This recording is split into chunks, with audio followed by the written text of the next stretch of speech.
네, 스토리가 있는 뉴스, 스토리 뉴스 시작하겠습니다. 호르무즈 해협의 기뢰가 미국 정치권의 기뢰가 되고 있다. 라는 좀 주제로 좀 전해드릴까 합니다.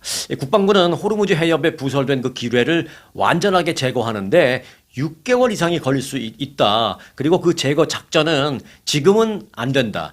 전쟁이 완전히 끝난 후에나 시작이 가능하다. 좀 이렇게 얘기했습니다. 트럼프 대통령이 들으면 조금 기분 나쁠 수도 있겠습니다만은 국방부가 공식적인 기자회견을 통해서 밝힌 내용입니다. 트럼프 대통령은 우리가 당장 그 기뢰 다 제거해서 호르무즈 해협을 활짝 열겠다고 그렇게 여러 번 얘기했습니다만은 국방부에서 군사 전문가들의 얘기는 다릅니다. 6개월 이상 생각보다 오래 걸릴 거고 그 시작도 지금은 못한다라는 것이죠. 왜? 생각해보면 그렇죠. 지금이 어쨌거나 종전이 안 됐으니까 전쟁 와중인데 종전이 됐다 하더라도 굉장히 위험하고 불안하잖아요. 그런 상태에서 기뢰 작업하러 다닌다고 그러다가 또 충돌이 발생할 수도 있고, 그래서 완벽한 안전이 보장된 상태나 시작이 가능할 것이고, 또 시작한다 하더라도 금방은 안 된다. 6개월 이상 걸릴 것이다. 그런 얘기 하는 겁니다. 국방부 고위 당국자는 어제 하원 군사위원회 브리핑에서 이런 말을 했습니다. 브리핑에서 이란이 호르무즈 해협과 그 주변에 있는 20개 이상의 기뢰를 설치했을 가능성이 있으며 일부 기뢰는 이 GPS 기술을 이용해서 원격으로 이렇게 부설된 때문에 미군이 탐지하기 매우 어렵다 이렇게 보고를 했습니다. 국방부 보고를 받은 그 공화당과 민주당 의원들은 모두 마음에 들지 않는다라는 그런 표정이었습니다. 모두 좀 불안하다라는 그런 표정이었습니다. 기뢰 제거에만 6개월이 걸리고 이란 전쟁 종료까지 제거 작전 개시가 시작이 어렵다라는 것은 조만간 미국과 이란 간의 종전 협상이 타결된다고 해도 지금 타결됐다고 해도 올해 말이나 그 이후까지 어찌 보면 계속될 것이다라는 얘기죠. 그러면은 무슨 문제예요? 그 유가, 국제 유가가 지금 급등해 있는데 이걸 빨리 내릴 수가 없다라는 것이죠. 호르무즈 항행이 완벽히 자유스럽지 못하면 높아진 국제 유가가 계속 유지될 거라는 것이죠. 그렇다면 경제적인 타격이 내년까지 좀 장기적으로 갈 수 있다라는 것이죠. 그 부분에 대해서 이제 공화당, 민주당 의원들이 모두 좀 놀라기도 하고, 걱정이다라는 그런 표정입니다. 심지어 종전 협상이 언제 될지도 모르지만 또 됐다 하더라도 오래 걸릴 것이다라는 그 말에 의원들이 아주 놀랐습니다. 의원들은 그렇죠. 군사 전문가가 아니라면 종전 협상만 되면 곧바로 뭐가 다 열리고 평화와 안정이 찾아오는 것으로 생각하지만 군사 전문가들이 볼 땐 그게 아니다라는 것이죠. 자, 이런 상황은 그런데 뭐가 가장 걸림돌입니까? 우리는 이제 국제 유가가 가장 걱정되지만 정치인들은 뭘 생각해요? 네, 당장 11월 달을 생각하잖아요. 날짜를 탁 보는 거예요. 이 11월 달 되기 전에, 이제 공화당의 입장에서는 11월 달 되기 전에 이게 다 끝나야 유가도 내려가고 그래서 우리 공화당이 이길 텐데, 이거 달력만 보고 있는 거죠. 계산해 보니까 11월까지 택도 없거든요, 이게. 중간 선거는 원래도 현직 대통령에게 불리한 결과가 늘 나오죠. 그렇기 때문에 현재 이란 전쟁으로 인한 유가 상승의 어떤 유가 상승을 제어하는 그런 게 공화당으로서는 그나마 할 수 있는 어찌 보면 유일한 건데 그것도 못해?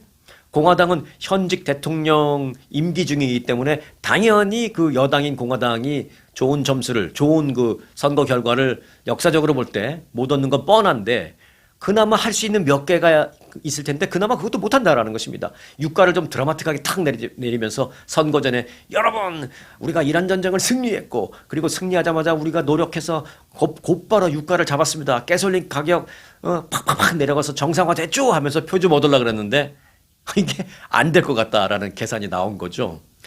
트럼프 대통령은 이란이 미국의 도움을 받아서 호르무즈 해협에서 모든 기뢰를 제거했거나 제거하고 있다라고 엊그저께 좀 도저히 이해할 수 없는 그런 말을 했는데 국방부 관계자가 나와서 트럼프 대통령이 이 말을 완전히 뒤집어 버렸어요. 시작은 무슨 시작? 아직도 시작 못했고 시작해도 6개월 이상 걸립니다. 이 얘기를 한 겁니다. 완전히 트럼프 대통령 내용 말과 다른 그런 발표를 한 거죠. 자, 이란이 뿌려놓은 기뢰를 미국이 찾아서 빠르게 제거하기는커녕 문제는요, 지금 이란도 자기네가 뿌려놓고 자기네가 어디다 뿌렸는지 다 완벽하게 위치를 파악해 놓지 못하고 있다는 것입니다. 수동으로 해놓은 것도 있고 원격으로 해놓은 것도 있지만 이란 자체도 지금 그 정확한 위치를 파악하지 못하고 있는데 이란이 풀리 협조를 하지 않고 미국이 그걸 한다? 이건 어불성설이라는 얘기입니다. 이 때문에 종전이 돼서 안전한 상황이 조성돼야 그나마 본격적인 기뢰 찾기가 시작이 될 수 있을 터인데 그럼에도 불구하고 시간도 오래 걸릴 것이고 자칫 위험성도 굉장히 따르게 된다. 이런 참 걱정스러운 그런 발표가 국방부에서 있었습니다. 자, 이제 11월 중간 선거를 앞두고 민주당과 공화당이 열심히 지금 계산기를 두드리고 있는데 공화당으로서는 계산기를 두드리다가 그냥 집어 던지게 생겼습니다. 이 뭐 공화당 의원들은 뭐 이건 큰일 날 일이죠. 그래서 지금 이제 기뢰가 호르무즈 해협에 이 뿌려진 기뢰가 미국에서는 미국 정치권의 기뢰가 되고 있다라고 제가 처음에 말씀드린 이유가 바로 이것 때문입니다. 네, 해군에 존 펠란이라는 해군 장관이 있는데요. 해군 장관이 어제 갑자기 사임했습니다. 그런데 이제 말이 사임이지 사실상 경질입니다. 션 파넬 국방부 대변인은 어제 존 펠란 해군 장관이 행정부를 떠난다. 이는 즉시 효력이 발생한다라고 적었습니다. 즉시 효력이 발생한다라는 건 100% 경질당했다는 얘기입니다. 그 사직서를 던지면서 대부분 사직서 던지고 나 오늘부로 때려쳐요 이러는 경우는 이제 뭔가 문제가 있으니까 그런 거죠. 안 그러고 이제 정식으로 그만둘 때는 뭐 2weeks 노리스 주기도 하고 아니면 임기까지 있다가 임기 끝나면 그만두는 건데 이분은 뭐 지금 임기 도중인데 갑자기 어제부로 소위 말하면 잘렸습니다. 국방부는 이어서 우리는 전쟁부 즉 국방부 장관 및 부장관을 대신해서 이 펠란 장관이 부처와 미 해군에 보여준 봉사에 감사드린다라는 말을 전한다. 하지만 그는 오늘부로 사임한다. 뭐 이렇게 말했습니다. 이 펠란 장관의 사임은 미국이 이란과의 전쟁 와중에 이루어진 이 고위 군 당국자에 대한 또 하나의 교체로 이제 받아들여지고 있는데 문제는 그 배경입니다. 근데 뭐 정확하게 알려진 게 없어요. 국방부는 그 사임 사유에 대해서 기자들이 막 묻자 그 이유에 대해서는 전혀 답변하지 않고 그냥 대변인으로 들어가 버렸습니다. 이란 전쟁 중에 호르무즈 해협 등 이 해군의 역할이 지금 굉장히 중요해진 가운데 해군의 최고 수장이 사임한 데에 대해서 이 AP통신은 매우 충격적이다. 너무나도 갑작스럽다. 이렇게 표현을 했습니다. 이 펠란 장군이 이틀 전에 해군 연례 컨퍼런스에서 수많은 해군 장병들을 상대로 연설도 했고 또 연설이 끝난 후에 기자들을 앞에 놓고 향후 해군의 추진 과제 등등에 대해서 막 얘기도 했고 그런데 그런 기자회견, 그런 연설을 한 지 불과 하루 만에 어제 사임을 했다? 이거는 말이 안 된다라는 것이죠. 경질이 아니면은 이건 말이 안 된다라는 것입니다. 전쟁 중에는 지휘관을 바꾸지 않는다라는 얘기 많이 들어보셨죠? 이게 뭐 오래전부터 한국에도 있던 말이고 미국에도 그런 말이 있어요. 전쟁 중에는 장수를 바꾸지 않는다라는 이 격언이 있음에도 불구하고 트럼프 행정부는 지금 군 고위직 인사들을 잇따라 여러 명 경질했습니다. 아마 여러분이 이란 전쟁을 전후로 해서 군 고위 관계자들이 경질된 그 뉴스를 몇 개나 지금 기억하고 계신지 모르겠습니다만은 굉장히 많습니다. 생각보다 너무 많습니다. 자, 이번 이란 전쟁 와중에 경질된 미군 수뇌부들의 명단을 제가 입수했거든요. 그래서 쫙 보니까 저도 깜짝 놀랐어요. 한두 명이 아니었습니다. 한 명씩 전해드리겠습니다. 먼저 육군 참모총장 랜디 조지 장군이 임기가 많이 남았음에도 불구하고 얼마 전에 전격 경질됐습니다. 요 내용은 제가 여러분들에게 전해드린 것으로 기억하고 있습니다. 자, 그리고 찰스 브라운 합참의장도 경질됐습니다. 또 육군 훈련교리 사령부의 사령관인 데이빗 호든의 대장도 경질됐습니다. 또 육군 군종감 이 목사님이시죠. 근데 이제 보수파가 아니에요. 이분이 조금 이제 진보파 목사님이십니다. 육군 군종감 감자가 붙으면 군종 중에 최고 대빵이에요. 그 육군 군종감 윌리엄 그린 주니어 장군도 경질되었습니다. 뿐만 아니라 국토안보부 국장 겸 사이버 사령관 티모시 호우 대장 경질, 공군 부참모총장 제임스 슬라이프 대장 경질, 나토 군사위원회 미국 대표인 쇼셔나 채트필드 장군 경질, 해군 특수전사령부 밀턴 샌즈 사령관 경질, 그리고 이번에 해군 장관까지 경질된 군 장수들은 평상시보다 오히려 훨씬 더 많은 그런 상황입니다. 전쟁 중에는 장수를 바꾸지 않는다라는 격언은 동서고금을 막론하고 이 오랜 군사적인 경험에서 비롯된 그런 지혜이거든요. 근데 지금 뭐 이게 다 망가지고 있습니다.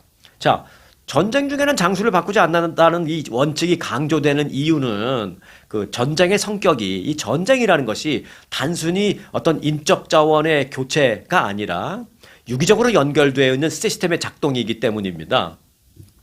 그런데 이제 이게 무너졌을 때 지휘 공백과 유기적인 소통 마비 현상은 물론이고 하급 부대원들의 그 심리적인 동요와 불안감, 또 상부에 대한 불신, 그리고 가장 중요한 군 내부에서의 정치화, 또 기회주의 확산, 이런 생각하지도 못했던 여러 가지 우려되는 부분이 있거든요. 그래서 이게 평상시 같으면 이거를 어떻게 컨트롤할 수 있는 여건이 되는데 또 시간도 되고 전쟁 중에는 이런 걸 컨트롤할 때가 아니거든요. 근데 지금 이제 그런 걸 그럼에도 불구하고 이제 경질되고 있는 겁니다.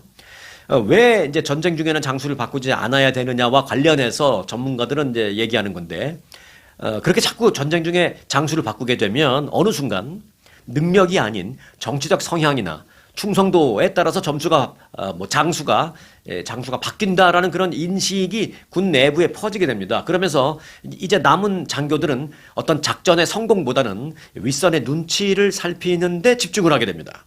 그 결과 소신 있는 작전을 수립하는 대신에 상황을 좀 미화하는, 듣기 좋은 말로 미화하는 그런 소위 예스맨들만 남게 돼서 결국 지휘부의 판단이 괴리되는 그 판단을 잘못하게 되는 그런 참사가 발생할 수 있습니다.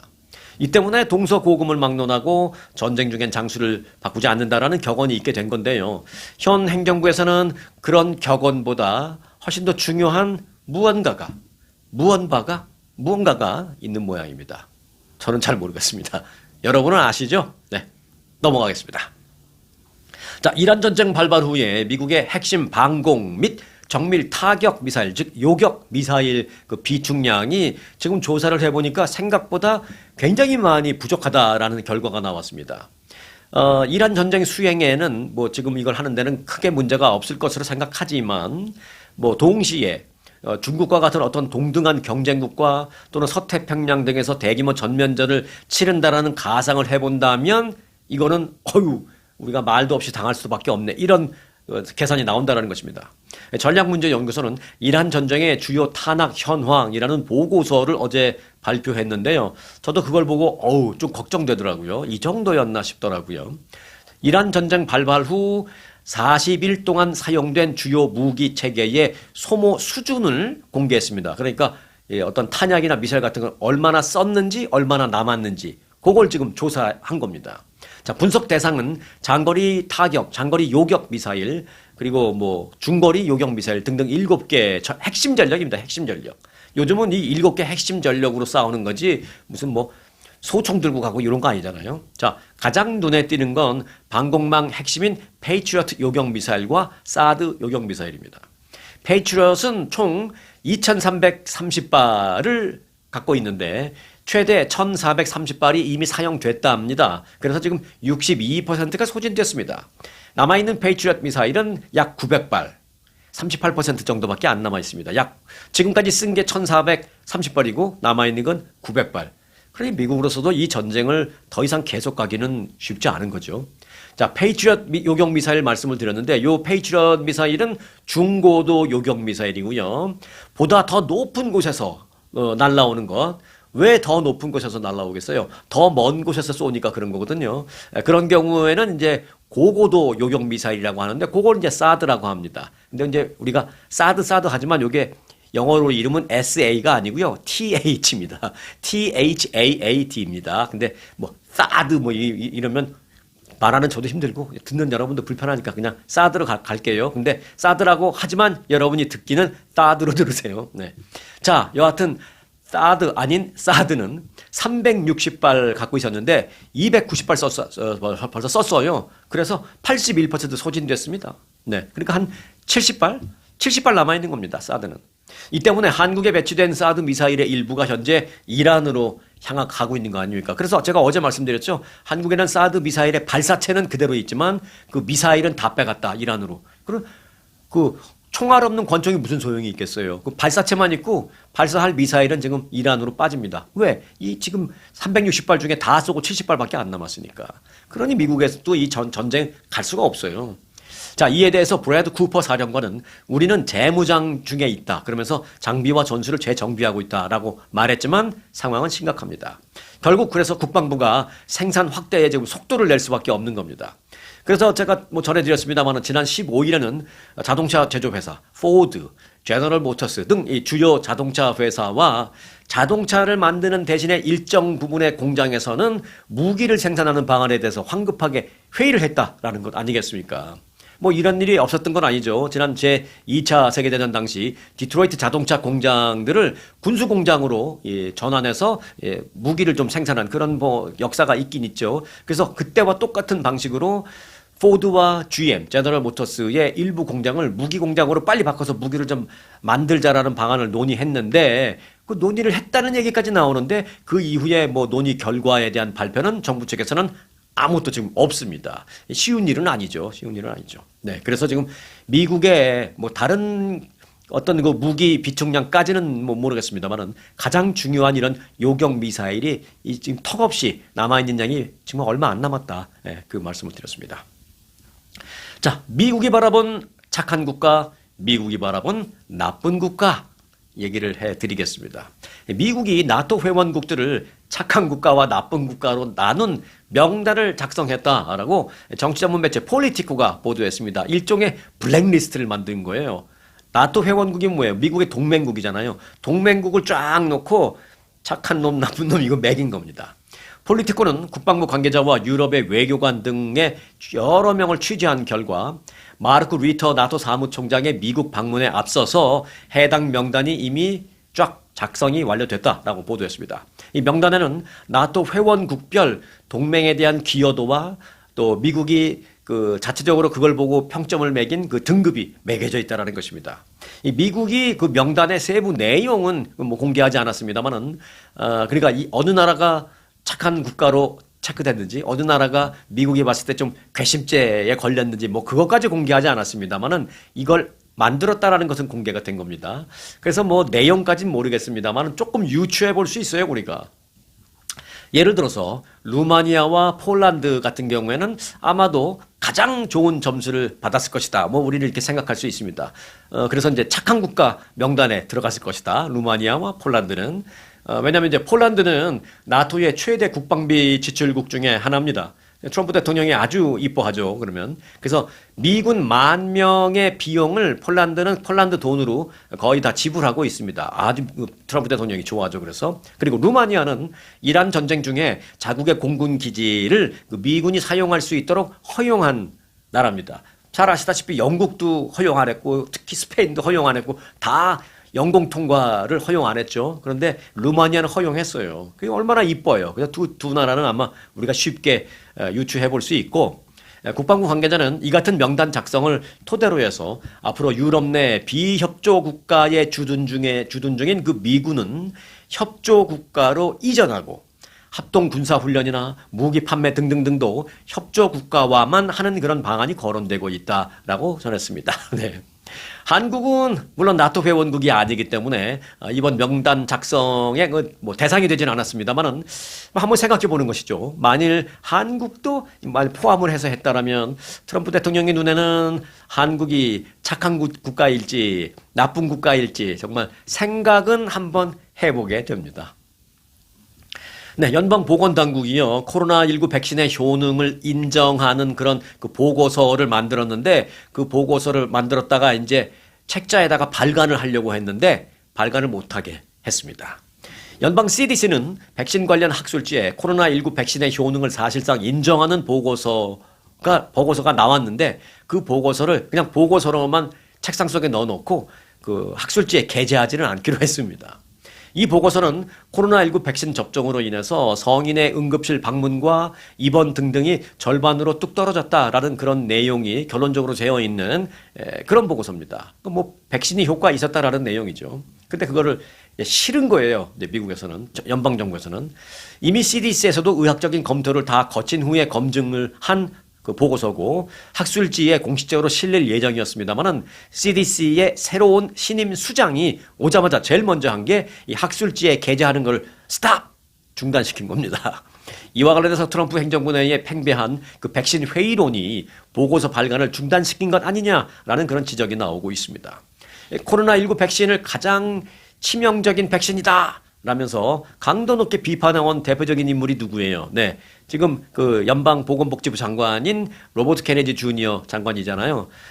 이 CDC, 연방질병통제예방센터에서 이 보고서를 만들었다고 했는데 이 CDC의 그 상부기관이 바로 연방보건복지부입니다. 그러니까 보건복지부 장관 자체도 백신 회의론자니까 그 밑에 CDC에서 만든 보고서, CDC의 수장이 학술지에 넣지 마 하는 건 어찌 보면 뭐 자연스러운 상부의 지시를 받은 건 아니냐, 뭐 그렇게 우리가 생각해 볼 수 있는 것이죠. 사실 트럼프 행정부 보건당국은요, 이번 연방보건복지부 올 1월에도요, 어린아이 대상 그 예방접종 그 권고 목록에서 많이 뺐어요. 이제 권고하지 마, 뭐 이렇게 된 거죠. 로타바이러스 백신 예방접종 권고하지 말라고 했고요. 또 수막구균성 질환, 그리고 A형 간염, B형 간염, 그리고 독감 백신 예방 접종 다 백신 권고에서 삭제시켰습니다. 그러면서 줄곧 백신의 부작용에 대해서 언급하고 있는 그 현 정부의 상황입니다. 그러니 뭐 CDC에서 그런 백신 효과에 대한 보고서가 나왔다 하더라도 학술지에 실는 게 싫겠죠. 연방정부의 어떤 취지와 완전히 결이 다른 내용이 보고서에 실리면, 학술지에 실리면 뭐 뻘쭘하니까 그런지 여하튼 스탑됐습니다. 자, 지금 이제 이 말씀을 드리려고 했는데 좀 시간이 많이 갔는데 충격적인 일이 발생했습니다. 80대 한인 노인이요. 양로병원, 이건 이제 LA 다운타운의 얘기입니다. 양로병원에 입소한 지 이틀 만에 LA 다운타운 한복판에서 흑인 노숙자에게 무차별 폭행을 당한 뒤에 몸에 불이 붙여져서 숨지는 정말 끔찍한 참극이 발생했습니다. 평생을 성실한 노동으로 일구면서 이웃에 헌신해온 이 한인 이민 1세대가 이 비극적이고 잔인한 방식으로 이렇게 생을 마감했다라는 소식에 한인 사회는 지금 LA 한인 사회는 상당히 충격에 빠져 있는 상황입니다. LA 경찰국에 따르면 사건은 지난 20일 새벽 0시 30분 LA 다운타운 유가와 호프 스트리트 인근 건물 밖에서 발생했습니다.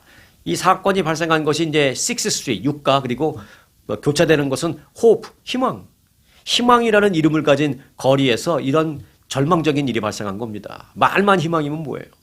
신고를 받고 출동한 경찰관들은 온몸이 불에 타서 심각한 화상을 입고 쓰러져 있는 한 남성을 발견했습니다. 사건 직후에는 신원이 곧바로 파악되지 못했어요. 막 불에 타서. 그런데 알고 보니까 이 남성은 현장에서 약 한 2마일 정도 떨어져 있는 한 양로병원에 입소해 있던 올해 83살의 한인 조 모 씨로 밝혀졌습니다. 제가 너무 뭐 안타깝고 충격적인 그런 일이라 풀 네임은 말씀드리지 않겠습니다. 지금 뭐 풀 네임이 뭐가 중요합니까?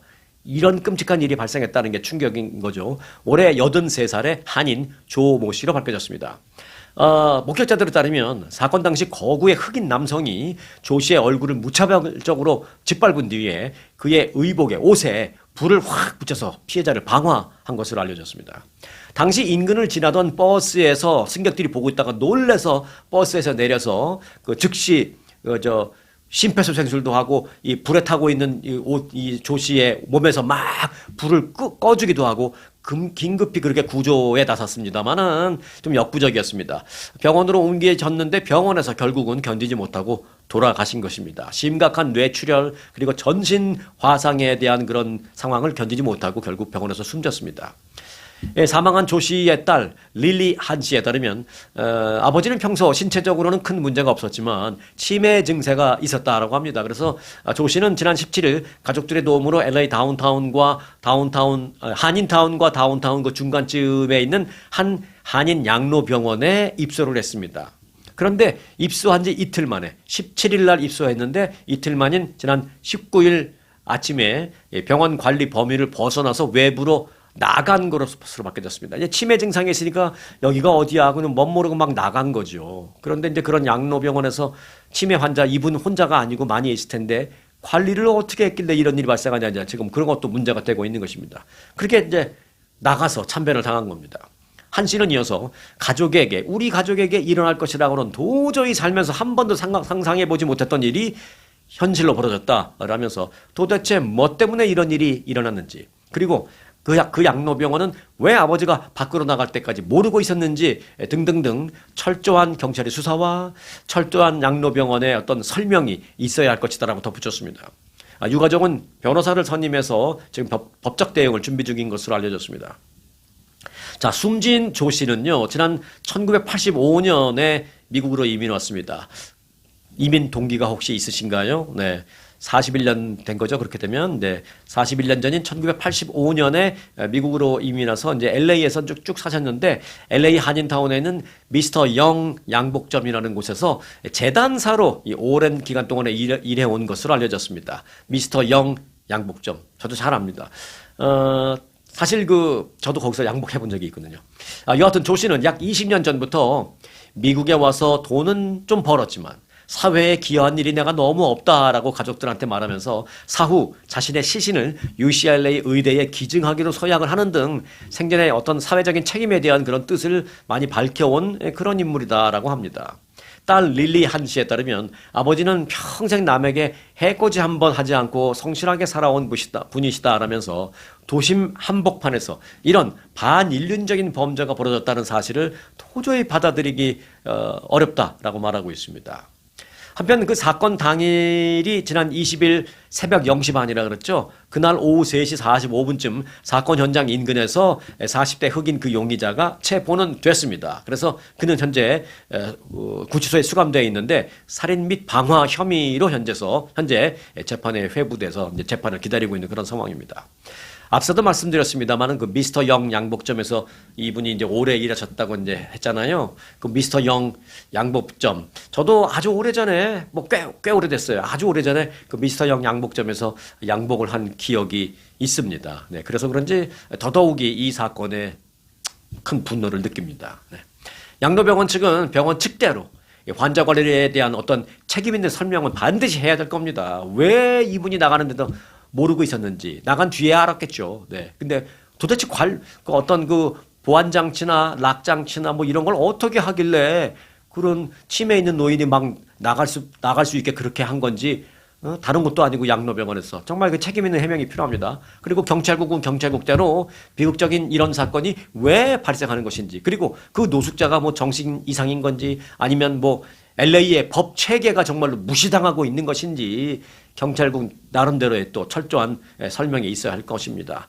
철저한 수사도 있어야 할 것이고요. 자, 오늘 주말인데 뭐 안타까운 소식을 여러분들이 전해드리게 돼서 좀 마음이 편치가 않습니다. 네, 모쪼록 여러분들은 편안한 주말 되시기 바라겠습니다. 자, 오늘 영상 마칩니다. 아주 특별한, 아주 즐거운, 아주 기분이 좋은 아주 편안한 아주 행복한 아주 추억의 남을 같은 코스 같은 일정이라도 추억은 차이가 납니다. 고객 만족도 1등 아주 투어 내 인생 최고의 순간 1등 여행 아주 좋은 아주 투어 213-388-4000